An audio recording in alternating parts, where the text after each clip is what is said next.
All right, everyone. Good morning. Welcome to Thursday's morning briefing from the Celtic Way.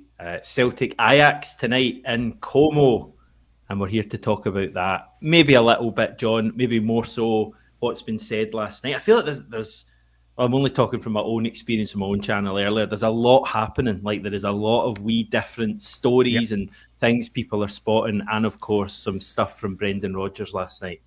Yeah. Rodgers arrived in Italy and had a media conference, and then I think he had a kind of a little bit of a sit down with the Daily Record and the Scottish Sun, who are over Yeah. there as well. Just chatting transfers, just chatting about various stuff. Some quite interesting comments, clarifying a few things that people have been speculating on over the last couple of weeks or so, with regards to happiness of sign-ins, with the type of signings, etc. So a fair amount to get into, along with all the match stuff and the Scottish Premiership just ticking ever closer. It's only just over a week away now. Yeah. Morning, everyone. Lovely to have you with us. I know the chat is lively this morning. Yeah, it was lively Ellen's there, before I even McLaughlin. joined to join the little stream portal that we've got here. I noticed I came on to get myself set up and there was like about 50 comments already. So everyone's lively this morning. We'll have seen that, of course. Good stuff. Okay, so we've got a man out in Como, Yeah. Finlay Brown. So we kick off with that, John. Yeah, of course, yeah. We've got him over there at the moment. He's doing some reporting on the ground for us. He's going to the various press conferences, etc., just so we can get the quotes as quickly as possible for our audience on the website and the YouTube channel too. But he was over there and he was going around Como yesterday. He did a little piece on the Como Cup in general and Como themselves. Now they beat Al Ahly last night 3-1, I think. So they will be the team that Celtic face if Celtic beat Ajax this evening. So you'd recorded it yesterday, so there was a little bit of an unknown between the Como and Al Ahly result, but the rest of it's in date, so it's worth playing. It's a good little feature on what it's like in the ground in Italy. Okay, stand by for some amazing scenery, everyone. I really want to go to Italy and Como now. For centuries, Como and its lake have been synonymous with beauty, la dolce vita, and the stardust that sprinkles its shores, from Pliny the Younger to George Clooney. But since 1907, football in this expanse has been little more than an afterthought, lingering for the most part in the lower echelons of the Italian game and enduring one financial crisis after another. Now, all that is about to change. Under the league's wealthiest owners by a considerable distance and illustrious shareholders, including Thierry Henry and manager Cesc Fabregas, the club returned to Serie A for the first time in 21 years, finishing 10th last season. Their ambitions, however, extend far beyond that. Success on the field is one goal, but off it is where the club are trying to make the biggest headway. The Como Cup, hosted here against an illustrious backdrop, is just one major step for the club, with guests including Celtic and Ajax lending some cultural capital thanks to their European pedigree and past achievements. But their opponents tonight, Al Ahly, are no slouches either. Asian Champions League winners, with a side featuring Ivan Toney, Roberto Firmino and Riyad Mahrez, among others. A side once just a drop in Lake Como's illustrious history and now making waves in the city, hoping to show the club off as a potential football tourism destination. For Celtic, this represents a chance for Brendan Rodgers to gauge where his side are at against quality opposition, and an opportunity for the players to catch up with some old friends, as Nicholas Coon and Alex Valle line up for the host, but only should the two sides meet after the semi-finals. So be sure to tune into the action as we cover all the events for you live on the ground, with me, Finlay Brown, reporting for the Celtic Way. There we go. Great stuff. It's a big deal in Como, this. I think it's like a new thing, even just away from the football. They've got a music festival on tomorrow night. Becky Hill is playing at that, John. I doubt you're a Becky Hill fan. Neither am I, by the way, but she's the star of tomorrow night. So maybe the Celtic players will enjoy that. Yeah, it's interesting. I think they've got a link up with Ajax as well. So like it's all part of this kind of expansion of Como trying to, as Finlay's alluding to there, just establish themselves in European football, become a bigger club and really progress and become a football destination. They're owned by some very rich backers. They've been spending a lot of money in the transfer market, and it's clear they've got some kind of vision to go with that money too. It's not just money being spent for money's sake. They've got real strategy behind it. They've got Cesc Fabregas in there who's making good progression. Brendan Rodgers had nice things to say about him last night as well. So it's an interesting emerging football story on the European scene, the Como thing. Some people will be cynical about it and the kind of this new money coming into football. Others will be, excited by the possibility of a new team emerging on the scene, especially if they're quite progressive around some of the stuff they're doing and trying to tie in all this kind of cultural stuff around the club. It's quite interesting to me, and Celtic are part of it this summer, of course. I'm just hearing richest club in Italy and thinking we should have asked for more for Nicholas Coon, but I think we feel that was decent value. Brown Warrior wondering what the result was last night. So I think you mentioned earlier, John, it was a 3-1 win for Como. Alali scored early on. Alali, just in case you're not aware, probably have the strongest squad of any team in the tournament. So they've got like Riyad Mahrez and Alan St. Maximan, and I think Ivan Toney potentially, although I don't know if he's moved on. I didn't see him last night. But Como won. Nicholas Coon started. Alex Valle started. He's got blonde hair now, Alex Valle.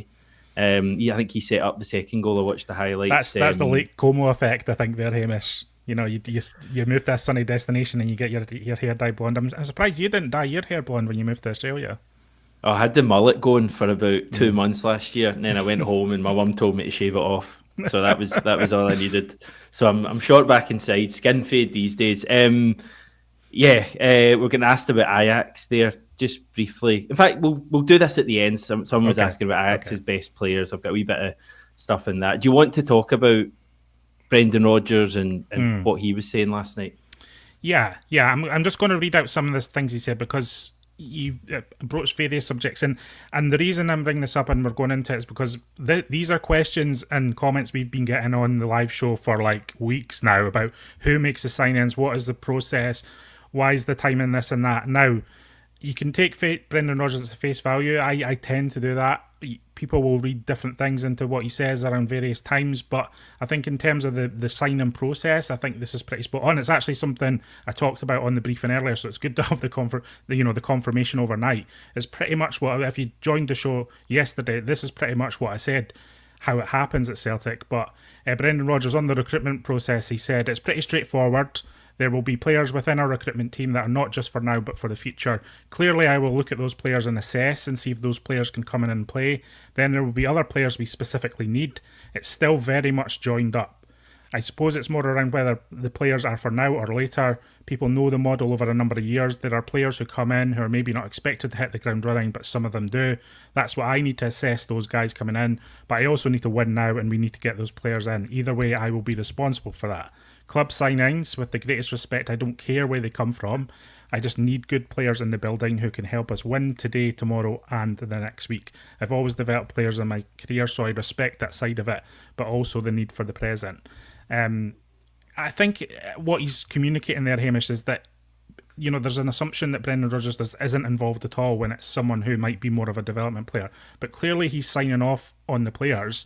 He might not be identifying them, and he might not be wholly involved in kind of the recruitment process around them, but he still knows who they are. He knows that they're coming in. It's not that they're arriving on his doorstep and he's just been handed them.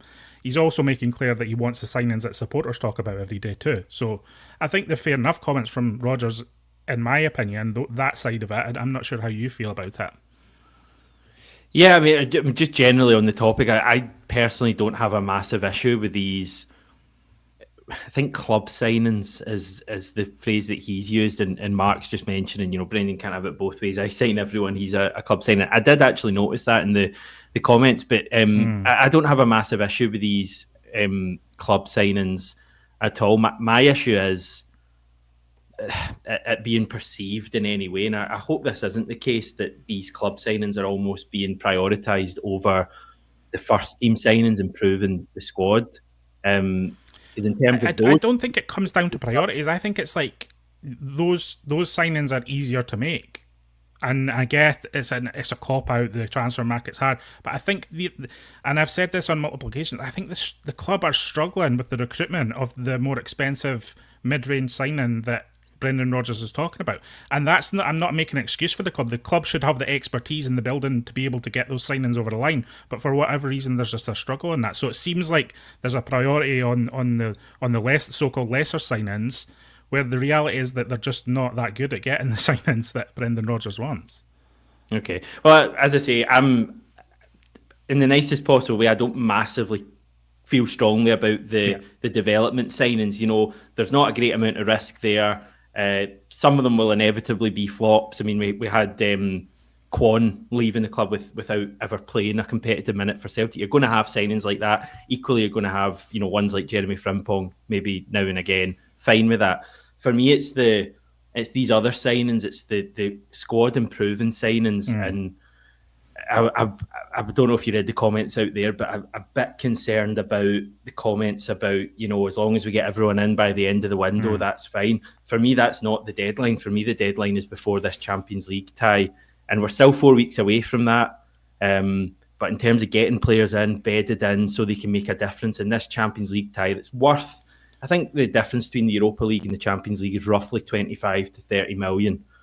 It's a huge, huge game for the club, and my worry is that the squad at the moment is there's big gaps in that squad. We have like 3 wingers to our name, and I don't know, maybe behind the scenes Brendan Rodgers is, you know, frustrated, and I know he's making the, you know, point that he wants players in, but I just think it's like we cannot go into this Champions League qualifier with the squad looking like it is at the moment, and that's a concern to me when I hear stuff like, well, as long as we get them in by the end of the window, we might be out of the Champions League at that stage. What good's that doing to us? So I agree with you on this, and this is what Roger said on the timing of signings, because again, supporters are going, where are the signings? And he was asked about the demands of supporters and why, you know, the fact that quality players haven't really come through the door yet in the way that we need them to. So this is what Brendan Rodgers said in timings. He said, "I respect what the supporters are. I want players in tomorrow, but I understand the market and what you need to do to bring a player in. It's not as easy as clicking your fingers. We all want them in at the start, absolutely, and none more so than the coach. But there is a middle and an end, and as long as you have them in by the end, it's such a long season, so I'm hopeful we'll do that. I am, because there is a lot of hard work going on behind the scenes in terms of players." He said that multiple occasions this summer. Of course, you look at our squad and you can see where the needs for improvement are. It's pretty clear. The market is difficult in terms of timings and everything else. On the same token, we are only 11 days away from the new season, and we want to get players in as quickly as we can. Now, he also said in the broadcast press conference that he was very confident that Celtic will strengthen their attack by the end of the window. Again, this by the end of the window patter, I understand the concerns around it, because I'm like you. And for me, I'm reading the mood music at the moment. It doesn't particularly look like we're going to strengthen for this Champions League tie, which is what we've all been calling for the last 6 months. And that, I think, is a problem. Yeah. If we do sign someone, they're probably not going to play in that game. You know what it's like? It's just that if we do sign someone, it's going to be, you know, gradually integrating them into things. And like, we're in a position now where, like, what happens if Dyson Maeda picks up an injury in the opening few games of the season? Like, we've only got Yang and James Forrest as the other wingers, and it's just, I find it really frustrating, to be honest, because the club did so much good early work. Obviously, I mean, Kieran Tierney was a bit different, but like Benjamin Nygren, and to your point, that was probably one that was relatively easy to get done because Norgeland wanted the money, and we kind of knew the fee that would get him, and it wasn't a large fee. But we did that quickly. Nygren was in for the first day of pre-season. And look at the way he's playing already. And he's a guy already in the Champions League qualifier looking to, and you're going, he can make a difference. But where's that on the wings? Where's that at centre-back? I don't know. I was actually feeling pretty relaxed up until recently, but it's starting to worry me a little bit, because this Champions League qualifier is just so huge. And hearing stuff like, you know, as long as we get everyone in by the end of the window, it's fine. For me, that's just not the case. I think what Brendan Rodgers is trying to do here, he's trying to calm down the situation and kind of give context to everything. But because fans in their head and the perception of the support, and I don't know if Celtic have realised this or not, I don't know if Brendan Rodgers realises this, but over the last 12 months, when Celtic went on that Champions League journey last year, for me, the mindset of a large section of the support who for years had been very happy just soaking up domestic dominance and just domestic trophies year after year, and I'm not saying we don't want that, but I did notice a shift in ambition of the Celtic support over, you know, whereas before it might have been a minority that was like, we need to push for Europe. Last season it suddenly became the majority, I think, of Celtic supporters who want Celtic to pitch themselves at the European level and no longer are just wholly content with dominating Scottish football, which I think is a totally fair viewpoint to have. Yeah. And I just don't think the strategy of the club or the actions of the club have really caught up with that burning ambition within the majority of the support. And I think that's the problem we're seeing this summer. Yeah, I agree totally. So what are the issues with signing players? Is it not just as simple as what's a player worth? You offer that and get them. I know it's not as simple as that. I'm being facetious to an extent, but as fans, sometimes it seems like. I mean that one the other day about the is it Brayon, I think, playing in Netherlands. His club have publicly said £5 million will basically get him. Here we are offering £1.5 million. Celtic lack a decisiveness on bigger money signings, and there's a risk averse culture within the club that I think has been within the club for decades, and that has worked to large extents, especially in consideration of domestic progress and domestic success. In terms of European progress, it's not been quite cutting edge or decisive or bold enough, in my opinion, over the years to really push Celtic on in a European context. And I think we're continuing to see that. Now, you get all these sorts of conspiracy theories. Peter Lawwell's in control of the transfers, etc., etc. Peter Lawwell isn't. But the fact is that Michael Nicholson and others at Celtic within the hierarchy worked for so long under Peter Lawwell. It doesn't really matter if Peter Lawwell's in charge or not, because they're almost acolytes of the way that Peter Lawwell did business and ran Celtic as a football club. And that culture and that risk averseness has persisted. And I think in the market that we're talking about, when you're £7 to £12 million, you need to be decisive and you need to be bold, because it's so competitive out there. There's dozens of other clubs who are shopping exactly in the same pools as Celtic are, and Brendan Rodgers is admitting there that it's difficult. Now, people listen to Brendan Rodgers saying it's difficult in the market and they think it's a soundbite and a bit of a meme now that gets said every year. But it's true.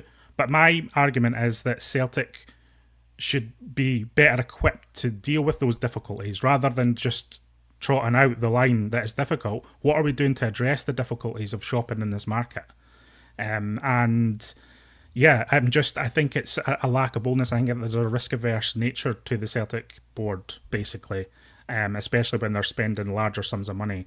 And I think we need to see a bit of boldness over the next 6 weeks or so, because I honestly think that if the club don't strengthen for this Champions League tie, I think they're taking a risk. Now, Celtic could come through that tie and get themselves into the league phase, and everyone's happy and everyone's going, well, we didn't need to strengthen, we're in the Champions League now, let's push on and add to the squad. But I think it's just a risk that didn't need to be taken or doesn't need to be taken.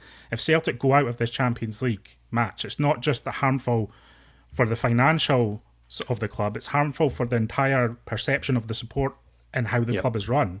And big questions are going to be asked if Celtic do not go through this Champions League tie. And that's just the reality. That's not me being negative. That's not me going for anyone. That's not me trying to two-foot anyone at Celtic. It's just a risk they're taking that they didn't need to take. And they better keep their fingers crossed that Celtic go through. Yeah, the wings are the big thing for me. You know, the other areas, I take the point. You know, Trusty and Carter Vickers did really well against Bayern Munich. So that should be fine, or Scales or whatever.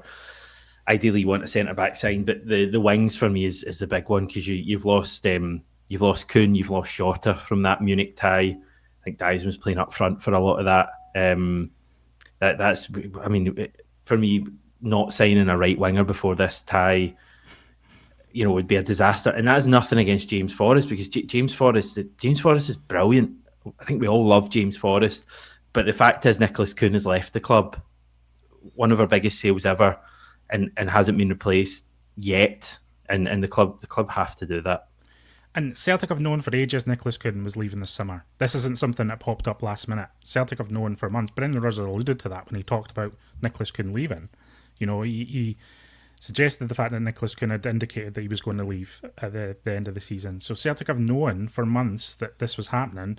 I think you're right. I think not having a Coon replacement in the squad for this tie it's frustrating. There's no doubt about it. It's absolutely frustrating. And yes, you know, we'll come to the end of the window and then it does get judged in totality and we're kind of talking things as they develop. But I think the Champions League tie has always been a good kind of marker for what Celtic's ambitions are to really push on. And I just don't think... And again, no signing guarantees success in that tie.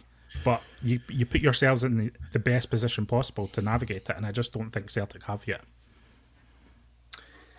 Okay, a few comments, then we'll move on to a few other things. Big Dom, not worried about signings. We're clearly getting there slowly. Surely the quality will arrive soon. I actually like the signings we've made so far. Yeah, so do I. Yeah, that's the thing. Tierney's going to be excellent. We know that. Nigren, as I said earlier, I think he's going to be brilliant. And Amura looks really good so far. Potentially, he's the deputy to Kieran Tierney this season. Osmond, I think, might go out on loan, just when Brendan Rodgers mentioned that yesterday. Good, get him out to a Scottish team, let's see him. And Yamada, it seemed like he was Brendan Rodgers kind of adding him to that development category, which is interesting. But I think he'll score goals for us as well. So I actually feel all right about it. Mark, we've read that one, sorry, Mark.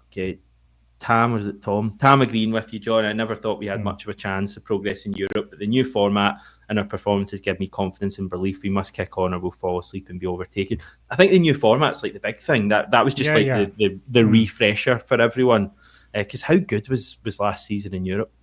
It was magic, and everyone saw the whole feeling of the season dissipated after we got beat by Bayern Munich, and people can say it didn't, but it did. Like, we all witnessed it, and we all felt it, and people like to put on a bravado that, you know, all they care about is cups and leagues, and that's totally fine, and I get it. But the league was won before Christmas, and Europe was what was sustaining the excitement of the season, and we all want to feel that on a yearly basis, on an annual basis. And I think Celtic are in a position to be able to consistently qualify for the Champions League.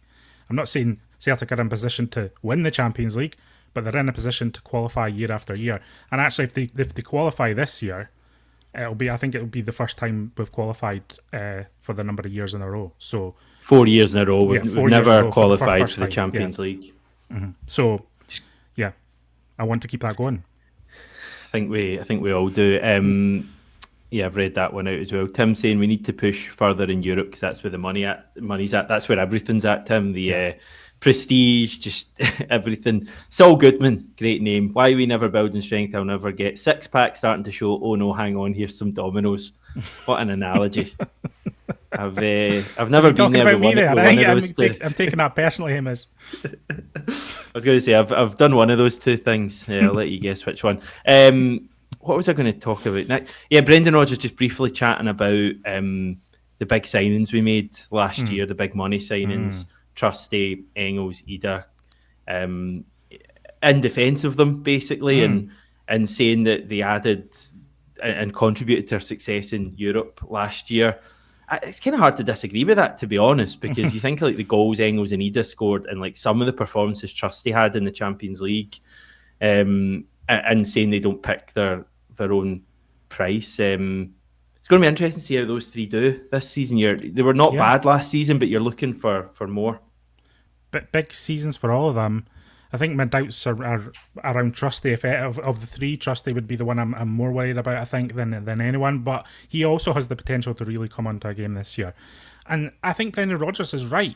He said that he felt that they added physicality and power to the team, which was necessary for Europe. And Brendan Rodgers also said Celtic had their best season for over a decade in Europe last year. And I'm not saying it's because of those three signings in particular, but you need to establish a culture and a standard of player across the depth of the squad that enhances the squad. So I wouldn't say any of those players were standouts for Celtic last year, but I think Arne Engels was effective. I mean, there's a lot of debate around him. It's not his fault he had the price tag he has. But Adam Ida scored 20 goals, mostly appearing off the bench, and as you say, Austin Trusty performed in Europe.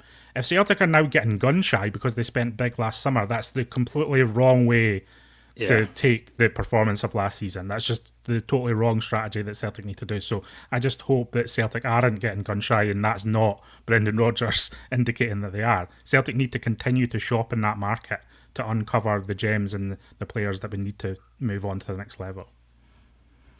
Anything else on Brendan Rodgers or anything else that was said? No, I think that's it. I feel a bit ranty this morning. That wasn't really my intent coming on the show, but it's my fault. Apologies. Yeah, after reading the comments and just kind of taking everything in, I'm a little bit ranty, but nothing else from Brendan Rodgers really stood out other than those comments. So we have the game tonight, just briefly, because I sat through Lennoxtown unfiltered earlier and made wee notes of everyone who was training. So there's a couple of interesting ones. Alistair Johnson was back in training yesterday. I assume he's been in earlier in the week, but yesterday was the first evidence we've had as fans of being able to see training. So he was in. Cameron Carter-Vickers trained. Shin Yamada trained. Marco Tilio was there. Assuming he won't be travelling to Italy if he's close to moving to Rapid Vienna. Yang was there. I also noticed Stephen Welsh was there as well, which was a pleasant surprise. Yeah, that's good. So hopefully that means he, is okay and can probably get his move, because he was quite distraught after that Cork game. Yeah, we're worried about his shoulder, whether it was going to need an issue. But Brendan Rodgers kind of said the option of surgery might be on the table for him. But I wouldn't be surprised if he tried to get a move and pass a medical somewhere and maybe put off that for as long as he can. But like Rodgers alluded to, it's happened 4 times now, his shoulder's popped out, so it needs to be addressed at some point. But it's good news that it's not like a serious issue that keeps him out for long term. I think Welsh needs a move this year. I think it's clear that Dane Murray is also taking a step forward above Welsh in the pecking order, in Brendan Rodgers' eyes anyway. So there's just no scope for Welsh getting any minutes for me. Yeah, in terms of tonight, a few people talking about Shin Yamada tonight. I'm trying to find the quote, but it was certainly been reported last night that we wouldn't potentially see Yamada play tonight. Again, I'm not 100% sure. Quite a lot of the time with these written journalists, a lot of the stuff's kind of off the record and they're maybe just told things and can't necessarily report the quote. But it said that maybe Yamada wouldn't quite be ready, but that Alistair Johnson and Cameron Carter-Vickers could. But I'm not saying that's definitely what's going to happen. Yeah, I'm expecting to see Carter-Vickers tonight, not from the start. I think he'll come on as a substitute. He might start and just come off at half-time. That's a possibility. But I'm definitely expecting to see him because he's been in training for over a week now in the group training. And Alistair Johnston, as you say, he's probably been in training for a bit longer than we've seen with our own eyes. And he needs game time as well. So I think he'll get 45 minutes as well. So they're in an earlier phase of their build-up as well. As is Paulo Bernardo, though he's a bit ahead of them. But kind of gradual introduction for those players. So I'm not really expecting Carter-Vickers or Johnston to start. I've got a predicted 11 here, Hamish.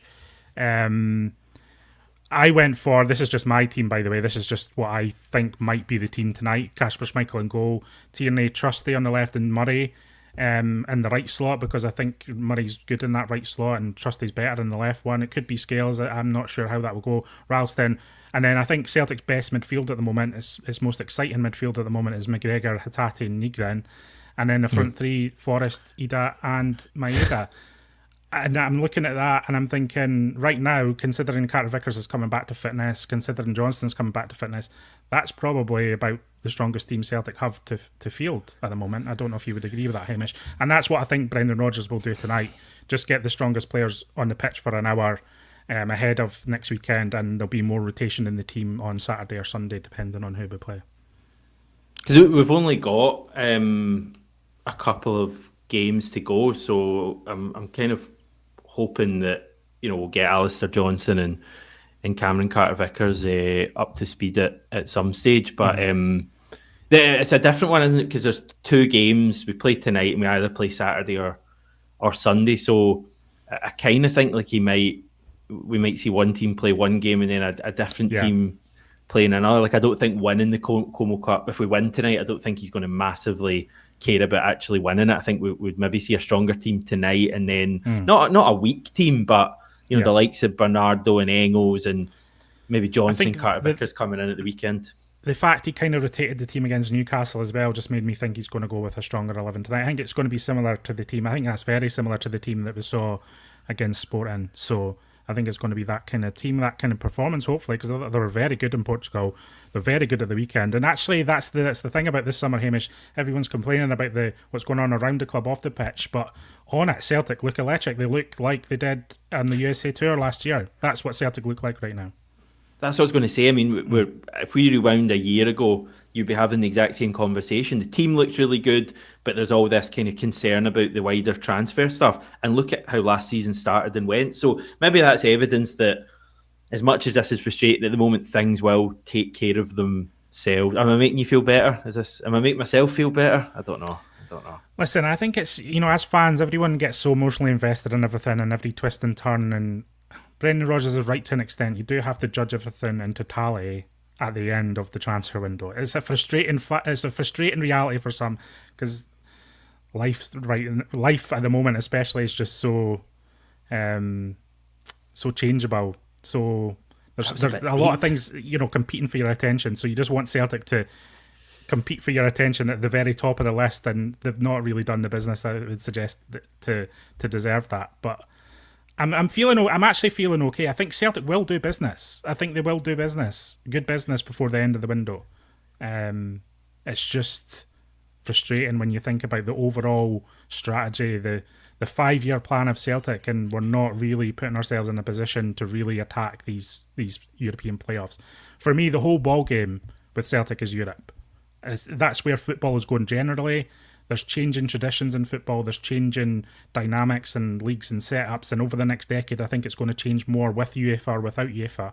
And I want Celtic in the best place possible to be able to tackle those challenges and move with the game and move in a modern way with the game, and not be left behind. And sometimes I just feel like this risk aversion, has Celtic been left behind a little bit in the wider European context.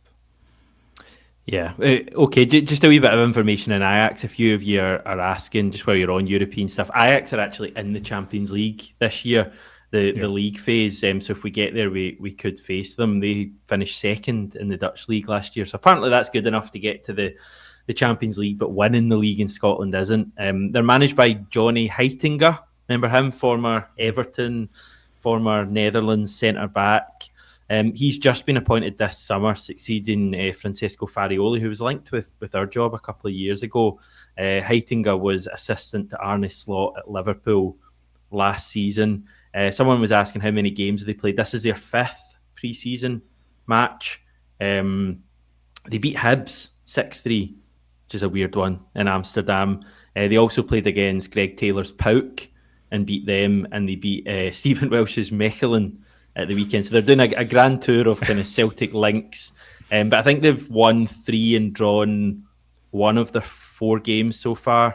But I was kind of having a wee look earlier at the Dutch media, and they were saying that they haven't been totally convincing since. I think they were really good against Hibs, but the last 3 they've not been totally convincing.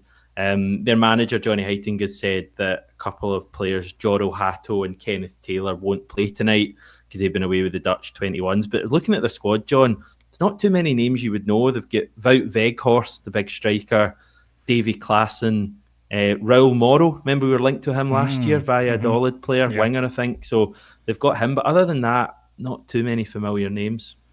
Yeah, and I'm not... it's not a game that I'm thinking, fearing or worried about Ajax doing a number on us. I think if Celtic turn up and play the way they have been over the last couple of matches, I think we'll give them a good game, and I think we'll score goals. I think there's going to be a lot of goals in this game tonight. I've just got that feeling. Both teams, I think, have good attacking power, and I could just see plenty of goals in this one. A bit of a goal fest, and to be honest, I hope that is the case, because you get a sense of what your deficiencies are as well as what your strengths are.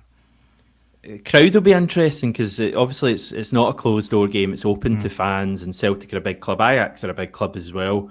But even last night, Como's game, the crowd wasn't great, and they're the hosts. So I'm kind of thinking it might be a bit of a closed door type feeling tonight. There might be a bit of a kind of echo in the stadium.